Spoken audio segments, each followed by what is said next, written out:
So hey guys, happy Monday, I think it is. I'm talking with Amber Knaus of 12 by Go Lightly Images, and we're going to talk about creative burnout, some strategies that she knows that she's used to combat that. I think this is timely always, but it's especially timely right now. So many people are dealing with this. So I'm super excited to talk with her, let her share some of her knowledge with us today. So Amber, tell us a little bit about you, your business, kind of what brought you here, a little blurb about you. So, hi everybody. It's nice to be here. I am Amber Knaus, and I have been a full-time photographer for, I think it'll be 10 years in September. For a long time, I worked multiple jobs, which I think most people kind of do. And then as photography kind of built up and as my childcare expenses built up, Yeah. and we kind of realized that I didn't have to make a full-time salary. I just had to make less than what I was bringing home with childcare. I started doing photography full-time. Now, part of what I did prior to, I was a probation officer. I worked here in Dallas County and specialized in mentally ill felons. And as I was doing that, I did that for a long time. Our turnover rate was so high. And with the officers, you mean, like in the job? Okay. Yeah. And I started working on a program to help with anybody that worked in the mental health industry that worked on burnout. And I actually it was geared more towards almost secondhand post-traumatic stress disorder, because you hear so many bad things for so long. And as I left all of that and moved on and got dug into photography, and I noticed after about 5 years, you start seeing kind of that trickle off of people leaving. And it really kind of got my thinking hat going, because to me, this was my dream job. Why would you leave your dream job? You worked so hard to build this business up just to leave it. And I realized that a lot of it was the burnout. And it's a little bit different. I feel like our creative burnout is just a little bit different than what you might find in the average workspace, because not only are we having to do all of your little creative nerves are firing, but at the same time, you've got to put on that business hat, and you have to be an accountant, and you have to be a writer because you got to do blogs, and you've got to be a web designer, and you have to be a photographer. And you've got to be the hype girl for all of your clients. And let's say when you're working in weddings, you've got to be the therapist that keeps mom of the bride. So you're wearing all of these hats that if you go to a normal 9-to-5 job, you're not. Yes, you do have multiple hats you're wearing. Right. But it's not quite this spectrum is what we're doing. Yes. And don't you think that a lot of people who are drawn to photography don't realize that until they're in it? Yeah. It's all about that's the trap. Pictures. It is, because you think, oh, you buy this fancy camera. First off, you have a kid. You buy a fancy camera because you want to take pretty pictures of your kid, and you pop that baby in green, and you're like, oh, I could be a photographer. Yeah. And then it starts getting a little bit more, and you got to start learning settings and how to use manual, and it's definitely how to run a business and make money at it. And then and then that's where it ends up, because you decide you want a new camera, and you got to make money to buy that new camera, and then look at that flash, and I could do better if I had that lens. And then there's the comparison game of trying to keep up with everyone else's highlight reel, and I've got to be doing this, I've got to be doing that. So it's like this huge overwhelm that I find a lot of photographers get in really quickly and easily. So I think this is a really awesome topic to just kind of shed light on. And there's so many facets of it, really. Desperately need. So one of the things that I kind of start talking with the burnout is, why did you get into this? For most of us, it is, I want to take pretty pictures, or I want to document my kids growing up, or I want to, whatever it may be. I love going to weddings. And so the first thing that I tell you to do is to remember that. Why did you start doing this? Because you didn't start doing this. I don't think that people think, I want to be an entrepreneur, and then they land on photography. Right. I think it's the opposite. I think you start with photography and then you want to build a business from that. Yeah. And so I always like to remind people, why are you here?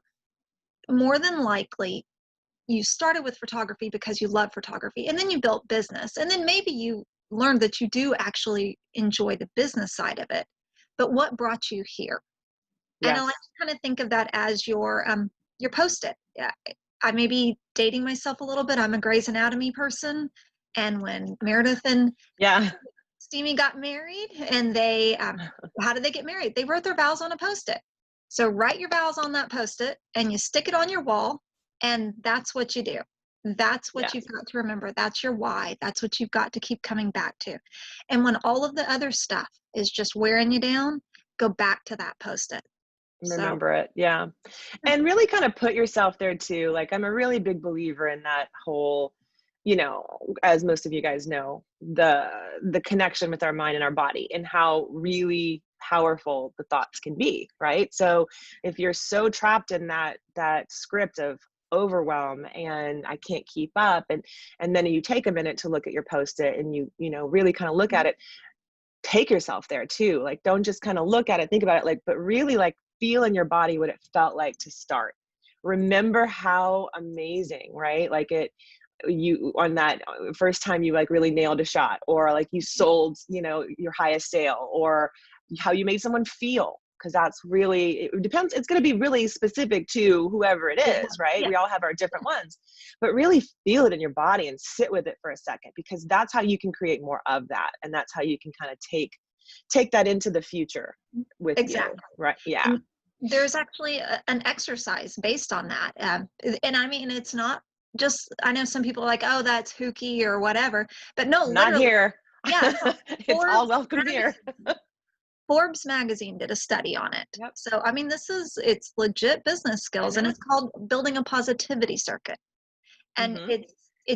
and I would absolutely challenge everybody to do this. I think they say, 60 days to build a habit. Yeah. And every day for 60 days, 3 times a day, take a minute, and you've just got to think nothing but positive thoughts. So if you look at it like it's your meal time, do your breakfast, lunch, and dinner, and it's a minute. It's 60 seconds, 3 times a day. But you do this Exactly. 3 times a day, month after month, and you're going to build that positivity circuit. And so then when you do start feeling down and dragged out, it is going to help. It's an exercise, you know. Yeah, it's easier to get yourself back in, because it is. I mean, everything that we do is so about habits. It's really about Mhm. creating the habits, and really putting yourself in that space that you want to be in over and over and over again. So that's what that exercise is doing, is it's kind of forcing you're forcing yourself basically to really, intentionally put yourself there. And Yes, so that way, when you do, because everybody, it's still going to happen. We still get these absolutely. moments and all this stuff that happens. It's just easier for you to redirect yourself if you've been building a better habit. That's why I'm such a huge believer in hypnosis. And that's why I say that, it's so much faster for you to rewire things if you are Mhm. consistently training your unconscious to, do what you want it to do, as opposed to allowing it to drive the car all the time, you Yeah. know? And that is, it will eventually get there. So it's worth it. Um, Yeah, so, for sure. but And there, so, like, what else do you like? What other kind of strategies do you talk to people about, as far as like kind of keeping them on track? So, yes, going back to that why, remembering why you started. What else are some of the things that you one of suggest people do? one of the big things that I would recommend, um, change things up just a little bit, depending on what industry or what kind of genre you do with photography. There are things that you can do that change it up just a little bit to make it a bit more interesting. I kind of noticed a couple years ago, I started feeling a little stagnant with seniors, going to the same locations. It's the same everything. Um, and so I was kind of looking at what are some ways that I can change this and tweak this a little bit. And I did a really, really simple thing. I live in Texas. So what's the fall like for us here in Texas? It's Friday Night Lights. Yeah. Um, we're not in a small town, but were outside of Dallas and Mhm. Friday nights you're at the high school. I emailed the coach, hey, can I come take pictures at the football game? It gets you the action shots that the parents want. It totally changes up everything because that stuff is on the fly. You've got, Yes. I mean, I got ran over by a football player last year, you know, so you never know what's going to happen. It's totally different, but it's still keeping you with the population that you want to do. You're still Exactly. hanging out there with the kids. You're taking pictures of the cheerleaders, of the band, of the ROTC, of the football players. You're going up in the stands. They're seeing you. So it is still propelling your business forward, but it's changing things up a little bit because it's Yeah. something totally different. You don't have lights. You don't have a reflector. Yeah. You don't, Yeah. it's what you got right then and there. And it's a lot of fun, but it changes it up. And you can do that with any genre. It doesn't necessarily have to Yeah. be sports, but go to what is your ideal client interested in? And Exactly. if it's weddings, you know, start working out more at, or not working out, but working more on getting those reception pictures. Work on your Yeah. lighting. There are ways to tweak things that Yeah. makes it I always fun do and that. different and I've been challenging. doing this long enough to where like every I talk to Jamie about this a lot because we're together all the time. I'm a makeup artist, and um I can tell when I'm starting to feel a little stagnant and just like, you know, overwhelmed, whatever, creatively stagnant. And because I mean, when you've been doing it this long, I mean, yeah, you're right. You've shot at all the same locations. Even if you know, I can make the same location look like a completely different place depending on the client.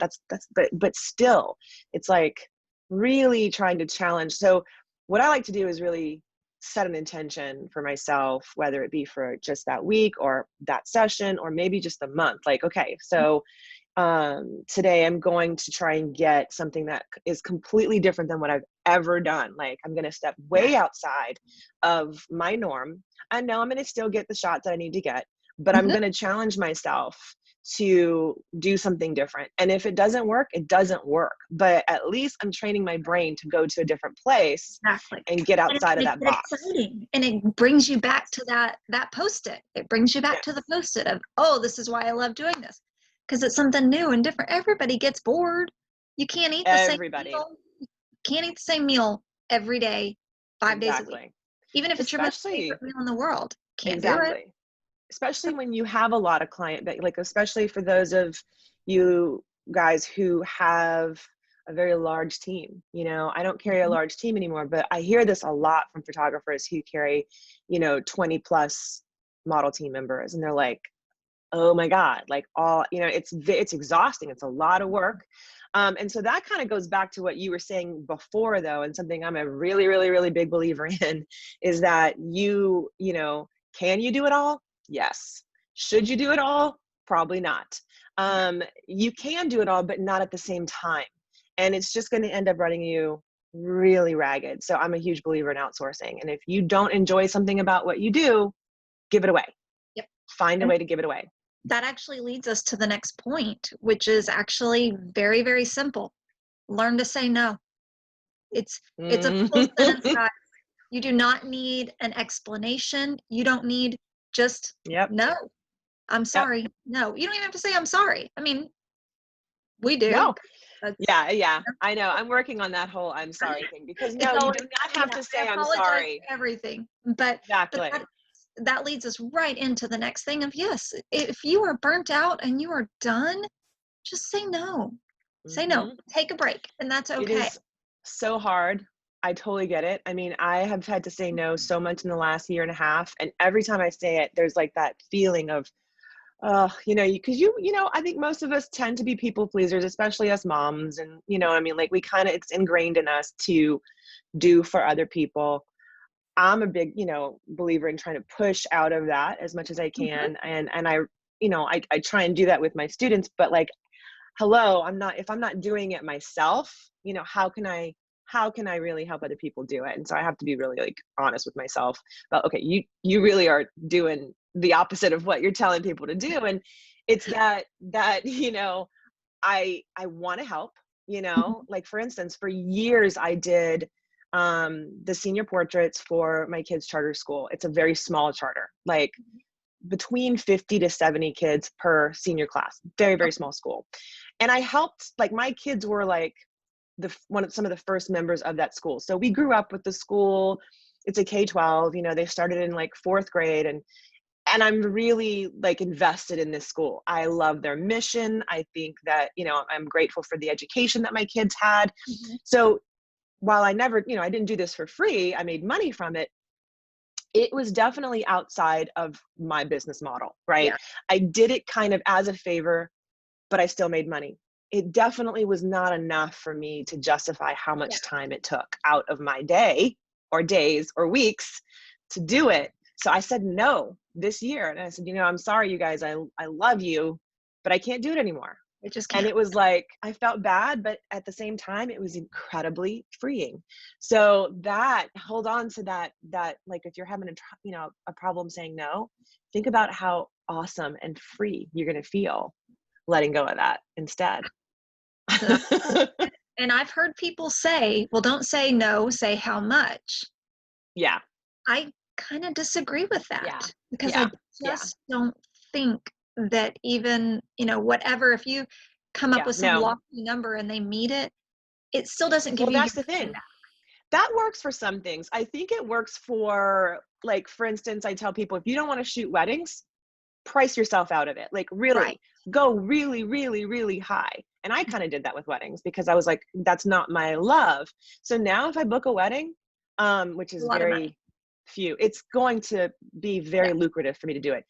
And you know, but I think that works in certain situations, but you're right. We really do need to practice saying like, no, really, that comes in, you know, having that self-awareness to be very honest with yourself and say, you know, do I really want to do this? Why am I really wanting to do this? Is it because I'm doing it for them?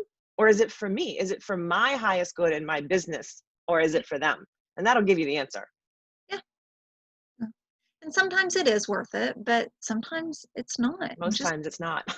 Just say no. It's all right to do it. So It is. It I'm giving is. y'all We give you permission. permission. Yeah. Yes, we give you permission to say no. Yeah. You know, that's definitely something I think a lot of people can work on. Okay, so what else do you suggest? I know you've got a couple other tips for people. Well, we talked about, you know, remembering why you did this. When you're in that slump, you can always go back to that. Just say no. If it's not worth it to you, don't make it stress you out. Just say no. We talked about changing it up a little bit. And then one of the other things that I kind of want to go back to that a bit is if you know that something is really, really just eating at you and you are digging into it and you're saying, I don't want to do this, look at why you don't want to do it. And it may be something, once you've really dug into it, that you just hate a certain aspect of it. And what I would challenge you to do is get really good at that aspect of it. Mm. And then it will just go. So for me, a perfect example of this is wedding photography. Most people really, you have to do the family formals, but Yeah. most people don't want to do them. And that's also not something that you can schlep off to your second shooter. It has Yeah. to be a prime shooter. Yeah. So the best way to handle that, learn it, get your settings dialed in, nail that so that you're taking 3, 6 images and moving on. And your editing is easy and you have taken the worst, most hated part of your day and you've nailed it in 30 minutes. And the hardest part of your culling, the hardest part of your editing is done because you were so on top of it. Yeah. So those things that you're like, oh, I hate doing this. I hate doing this. Maybe it's writing a blog. Yeah. Maybe there are things that you can outsource, like you can outsource Yeah. editing or Yeah. writing a blog or anything. But if you can't outsource it, get it to where it's just, you've got it perfect and it doesn't make you all anxious and balled up Yeah. inside for a Right. period of time. Just I tell get people, through it. just remove your barriers. Like if you know you've got a barrier, if you know that, you know, you've got to get something done and you know that there are like X, Y, and Z that would potentially stop you from doing it, have that self-awareness to like really reflect on, okay, well, let me just see how I can remove that barrier. Let me just make that a little bit easier for myself. And maybe that's, creating a really good system to where, like a checklist, if you're a checklist person, you know, all these different strategies that you can use at the end of the day to just get yourself to take the action. Yeah. It's like, because when you take action, you get your power back. That's the other thing. Yes. That stagnant place of, oh, I have all this to do and it's looming and it's overwhelming, and you see your to-do list, but you've got like all this other stuff to do. Just do at least one thing off of that list and you're going to feel like you're stepping in that direction. Yep, exactly. It's, I call it the Nike step. Just do it. Yeah. So, You got to just get it done. and then unfortunately, my final thought is suck it up, Buttercup. The bottom line is, this is a job.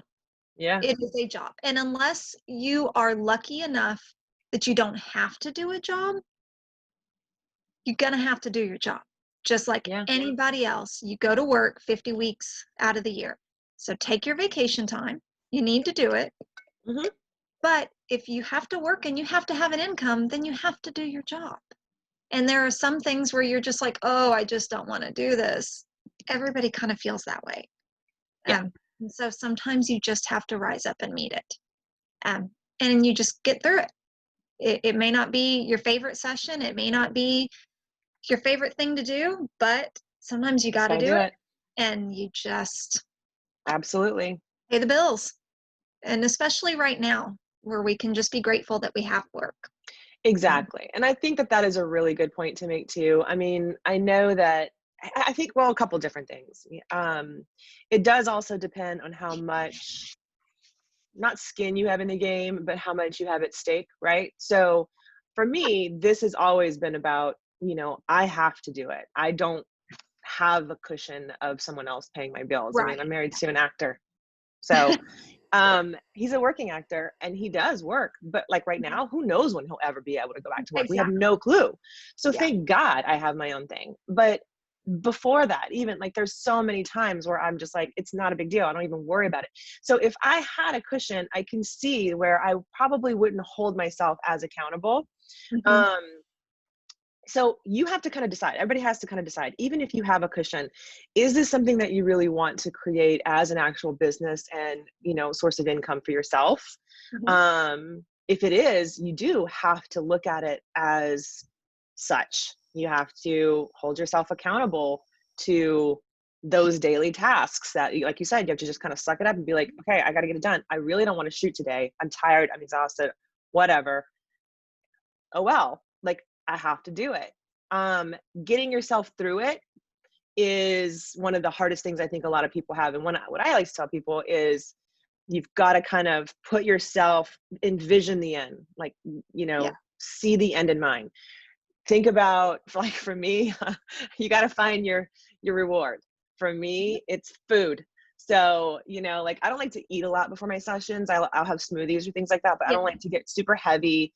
Sometimes I even like have to intentionally dehydrate myself because I'm out in the middle of nowhere and there's no bathrooms. And so I'm not going to have, so I'm not drinking a ton of water, whatever. So I will say, okay, tonight, after we're done with this, we're going to be shooting in Malibu. We're going to this place. And I'm like, whatever you got to do to get through that session, to get you to that end result, find your trigger and use it. Yeah. Play that game with yourself. It's worth it. It's in the end, it is worth it. And you'll be glad that you did it. But sometimes you do just kind of have to suck it up. Yep. Suck it up, Buttercup. I actually have that on a little thing on my computer because there are those parts that I just don't want to do. I know. Yeah. And just gotta get it done. It's the business, Exactly. People used to ask me all the time when I, because I had 3 kids under the age of 2. My oldest kid has autism, and so they'd see me out in public, and I would be like this, like wrangling cats, all the time, basically.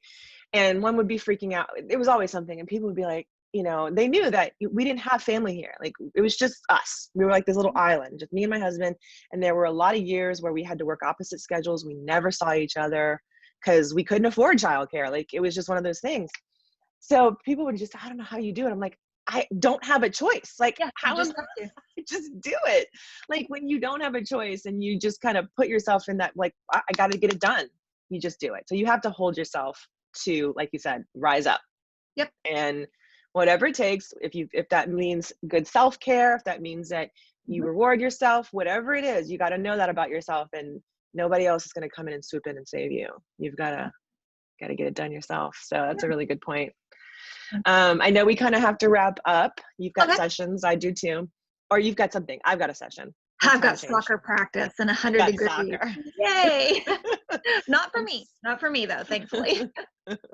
Yeah, right. Oh gosh, yeah. Those days are over for me.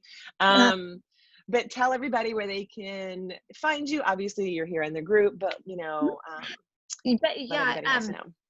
I'm probably most active in Instagram Mhm. right now with all the climate.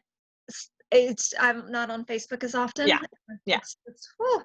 yeah. It's a lot. So Instagram's absolutely the best way to find me. It's 12, the number 12, 1, 2, by Go Lightly, and just find Awesome. me there. That's after Holly Go Lightly from Breakfast at Tiffany's. So Okay, she's, that's cool. Yeah, I like that. I like that. That's awesome. she's Well, my thank you fave. so much Yep. Thank you for for having being me. here. I hope everybody got something out of that. And if not, Really message good. me. If you need me to go into something, message me. I'd love to hear from you. Yeah, or start the conversation in the group too, because I'm sure if somebody has, a question, I'm sure somebody else has a question about it. So, we can always chat about it in there too. So, whatever Yep. you guys want. Have an awesome Monday, everybody, and thanks for tuning in. Thank you Thank so you. much. Bye, guys.